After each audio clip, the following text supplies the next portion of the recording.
अपनी साइकोलॉजी की पाठशाला को शुरू करूं उसके पहले आपसे एक प्रश्न है, आप किराने का सामान कहां से लाते हैं? मैं बताऊं, मैं लाता हूं डी मार्ट से। अहमदाबाद में बहुत ही अच्छा डी मार्ट है और वहां डी मार्ट में मैं हर महीने जाता हूं और अपनी मनपसंद का डिफरेंट वैरायटीज का एक अच्छी क्वालिटी का सामान लेकर आता हूं। आप कहेंगे साइकोलॉजी की पाठशाला चल रही है या मार्केट की पाठशाला चल रही है? जी हां, आज मार्केट की पाठशाला से ही साइकोलॉजी को समझने की कोशिश करते हैं। क्या आपको पता है कि मैं डी मार्ट ही क्यों जाता हूं, किसी और किराने की दुकान पर क्यों नहीं जाता? तो इसका उत्तर बड़ा सिंपल सा है। इसका उत्तर है कि वहां पर बहुत सारी वैरायटीज में सामान मिलता है, वहां की क्वालिटी मुझे अच्छी लगती है और वहां पर बहुत सारी स्कीम्स आती है और एक के दो जो हम सबको अच्छा लगता है, मुझे भी अच्छा लगता है। और कोई सामान सस्ता होता है उसको मैं ज्यादा ले लेता हूं, कोई स्कीम अच्छी चल रही होती है उस सामान को भी मैं ले लेता हूं। क्या यही कारण है? हां, यह कारण भी है कि मैं डी मार्ट जाता हूं, लेकिन एक उससे भी बड़ा कारण है और उससे भी बड़ा कारण यह है कि मैं डी मार्ट की क्वालिटी पर विश्वास करता हूं। मैं विश्वास करता हूं कि डी मार्ट से मैं जो सामान ला रहा हूं उसकी क्वालिटी बहुत अच्छी है, वहां पर वैरायटी इतनी अच्छी है कि मुझे चुनने में बड़ा अच्छा लगता है। तो मैं क्यों ना जाऊं वहां पर? क्या आप भी नहीं जाएंगे वहां पर कि जहां पर क्वालिटी आपको अच्छी मिले? बिल्कुल वही बात साइकोलॉजी की पाठशाला में है आज। और साइकोलॉजी की पाठशाला में यह है कि डी मार्ट के ऊपर मैं विश्वास करता हूं, मतलब कि डी मार्ट रिलायबल है और वो एक ऐसा रिलायबल स्थान है जहां से मैं एक अच्छे सामान को खरीद सकता हूं और एक ठीक ठीक भाव में। हो सकता है कभी वो महंगा भी हो सकता है, कभी वो सस्ता भी हो सकता है, लेकिन फिर भी मुझे ठीक ठीक भाव में डी मार्ट से सामान मिल जाता है। इसका एक सीधा सीधा सा उत्तर यह है कि मैं विश्वास करता हूं डी मार्ट के ऊपर। मैं एक वर्ड आता है जिससे वो कहते हैं डी मार्ट रिलायबल है। यह मेरा मानना है, हो भी सकता है कि आपका मानना ना भी हो, लेकिन मैं अपनी बात कर रहा हूं कि मैं डी मार्ट ही क्यों जाता हूं, बिकॉज डी मार्ट रिलायबल है। डी मार्ट पर मैं विश्वास करता हूं और हर महीने मैं डी मार्ट जाता हूं या 2 महीने में मैं डी मार्ट जाता हूं। बस केवल इस शब्द को ध्यान में रखना है, रिलायबल, कि जब भी आप रिसर्च करते हैं और रिसर्च में आप कोई ना कोई टूल, कोई ना कोई इंस्ट्रूमेंट, कोई साइकोलॉजिकल टेस्ट यूज करते हैं डेटा को कलेक्शन के लिए, क्योंकि आपको अगर कोई इंफॉर्मेशन को कलेक्ट करनी है तो कोई ना कोई मशीन तो चाहिए, कोई साइकोलॉजिकल टेस्ट तो चाहिए कि जिसके द्वारा आप उस इंफॉर्मेशन को कलेक्ट कर लें, चाहे वो एंजाइटी से रिलेटेड हो, चाहे वो एटीट्यूड से रिलेटेड हो, चाहे वो डिप्रेशन से रिलेटेड हो या इंटेलिजेंस से रिलेटेड हो। क्या हुआ? आपने एक क्वेश्चनर यूज किया, आपने एक मशीन यूज की, किसके लिए? इंफॉर्मेशन को कलेक्ट करने के लिए। क्यों आपने उस मशीन को यूज किया?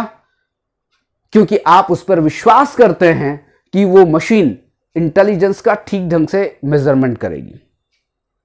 और आप ही विश्वास नहीं करते हैं, बहुत सारे लोग विश्वास करते हैं, क्योंकि वो जो मशीन है वो बहुत स्टैंडर्ड की है।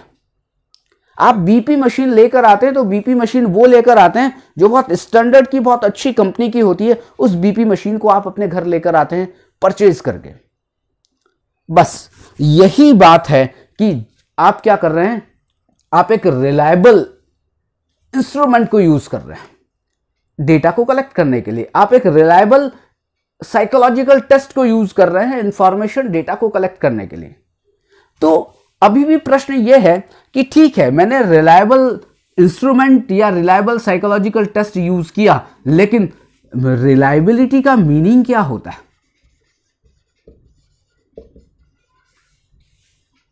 और रिलायबिलिटी का मतलब है विश्वसनीयता।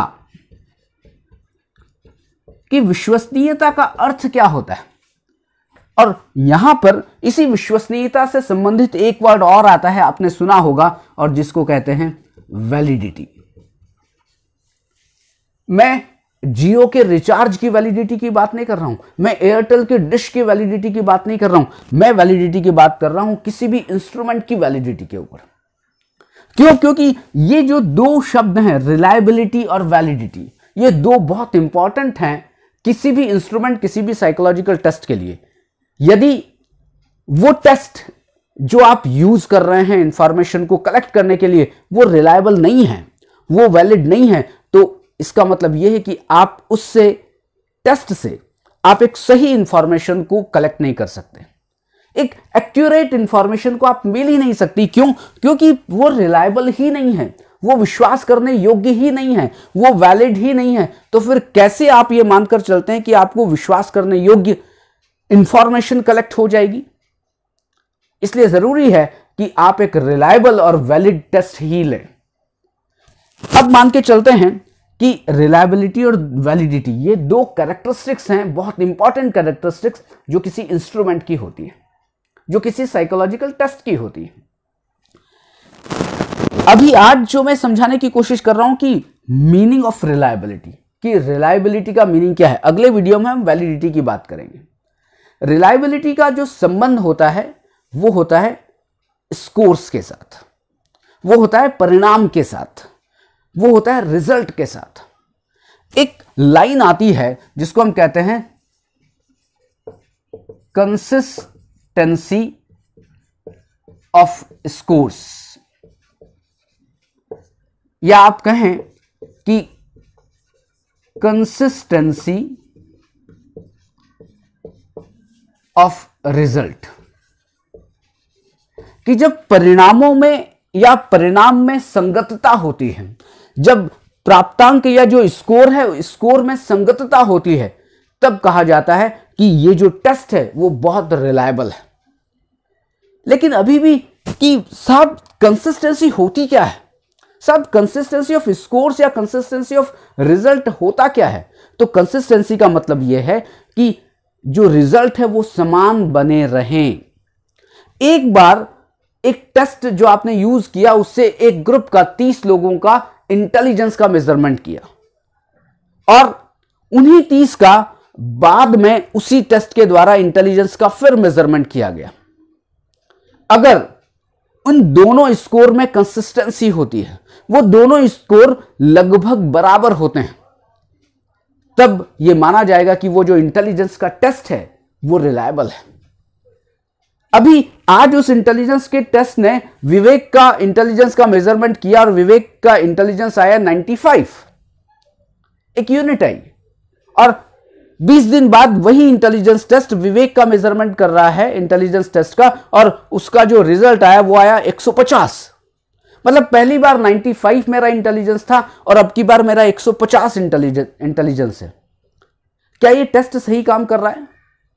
तो फिर यह कहना पड़ेगा कि यह टेस्ट सही नहीं है, क्योंकि विवेक का ही इंटेलिजेंस में इतना ज्यादा डिफरेंस हो सकता है, 5 पॉइंट का हो जाए, 10 पॉइंट का हो जाए, लेकिन एक तरफ 95 और एक तरफ 150, मतलब पूरे 55 पॉइंट्स का डिफरेंस है। तो यह कहा जाएगा कि यह जो इंटेलिजेंस टेस्ट है जिससे विवेक के इंटेलिजेंस का मेजरमेंट किया गया है, वो इंटेलिजेंस टेस्ट रिलायबल नहीं है। क्यों? क्योंकि तीसरी बार विवेक का फिर इंटेलिजेंस टेस्ट उसी टेस्ट के थ्रू किया जाएगा, तो फिर हो सकता है स्कोर 45 आ जाए।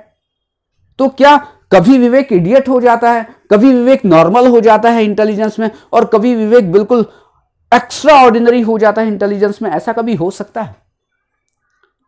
विवेक की इंटेलिजेंस तो लगभग उतनी ही रहेगी ना, जब तक विवेक को कोई दिक्कत ना हो, कोई शारीरिक और मानसिक दिक्कत ना हो, तब तक।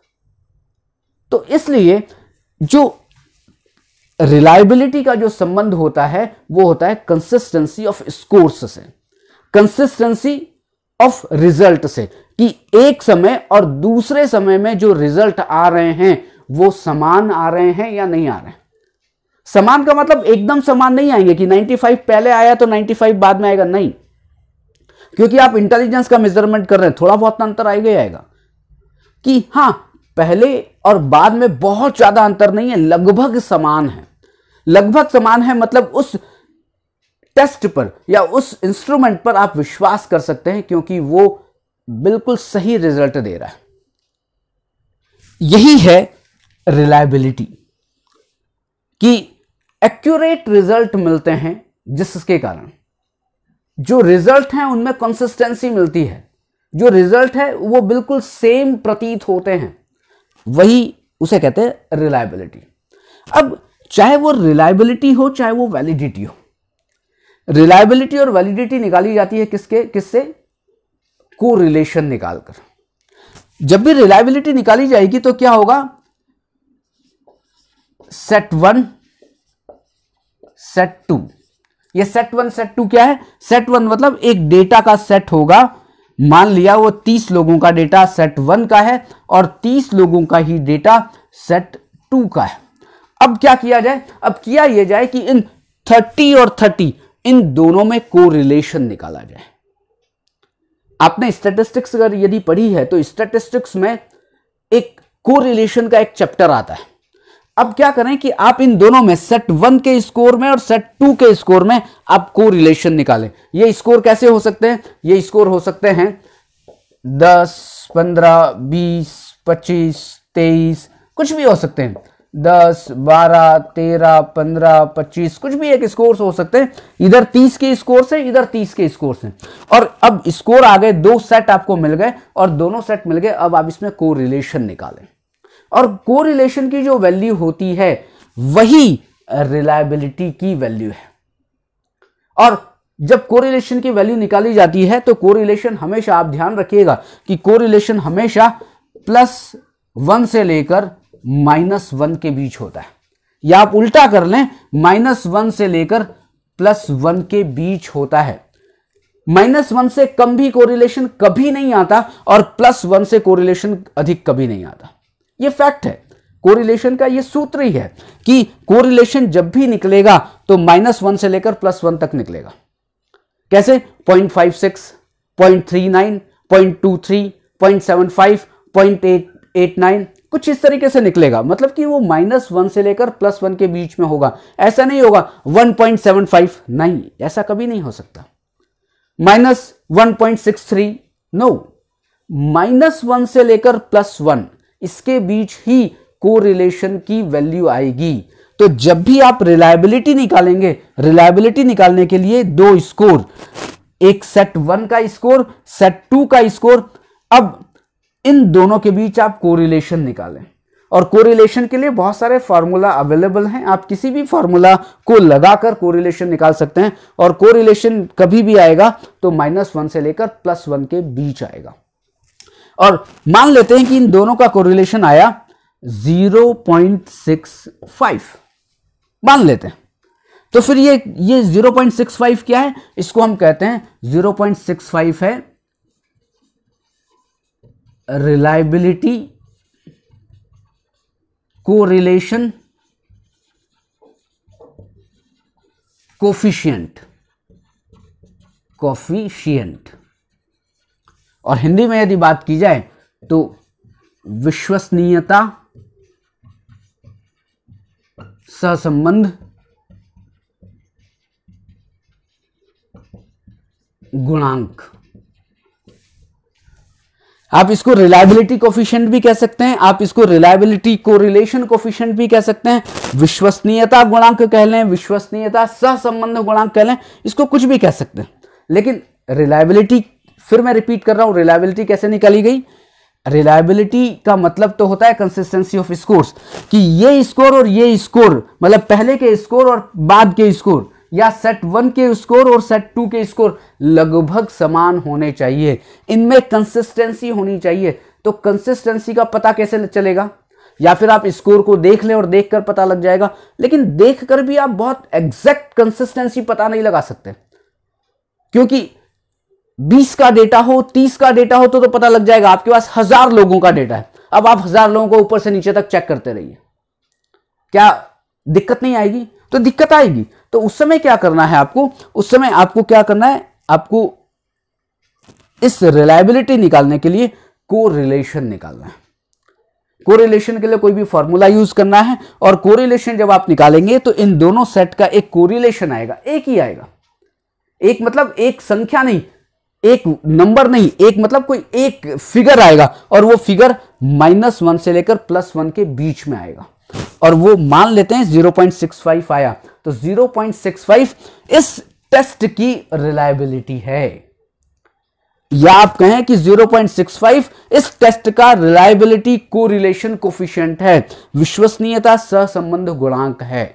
और विश्वसनीयता का रिलायबिलिटी का संबंध होता है स्कोर्स के साथ, उसके परिणाम के साथ। परिणाम पहले और बाद में एक सेट में दूसरे सेट में बराबर आते हैं, लगभग बराबर आते हैं, और ये आपको ध्यान रखना है, consistency of scores, consistency of result, आप इन दोनों में याद रखें तो भी चलेगा, क्योंकि जहां भी लिखा रहेगा कंसिस्टेंसी तो आपको सीधा कहना है रिलायबिलिटी, जहां भी लिखा रहेगा कंसिस्टेंसी ऑफ रिजल्ट आपको सीधा कहना है कि इसका संबंध रिलायबिलिटी से है, विश्वसनीयता से। तो वैलिडिटी का जो कॉन्सेप्ट है वो हम फिर पढ़ेंगे। रिलायबिलिटी के टाइप्स बहुत सारे हैं, रिलायबिलिटी निकालने के मेथड्स बहुत सारे हैं, तो हम उसको बाद में डिस्कस करेंगे। आज केवल एक इंट्रोडक्टरी एक टॉपिक था कि कभी भी आपसे कोई क्वेश्चन हो व्हाट इज रिलायबिलिटी, तो आप उसका मीनिंग समझा सकें, इसलिए आज का वीडियो ये बनाया है। फिर कल एक नए वीडियो के साथ मिलेंगे, वैलिडिटी का मीनिंग भी हम देखेंगे और भी वैलिडिटी और रिलायबिलिटी के टाइप्स पर भी डिस्कशन करेंगे। लेकिन वीडियोस को पूरा देखना छोड़िएगा मत, पूरा वीडियो देखिए, इस चैनल को सब्सक्राइब करिए और थोड़ा सा इस चैनल को फॉरवर्ड करिए, आगे बढ़ाइए वीडियोस को कि लोगों को भी फायदा हो। Thank you very much.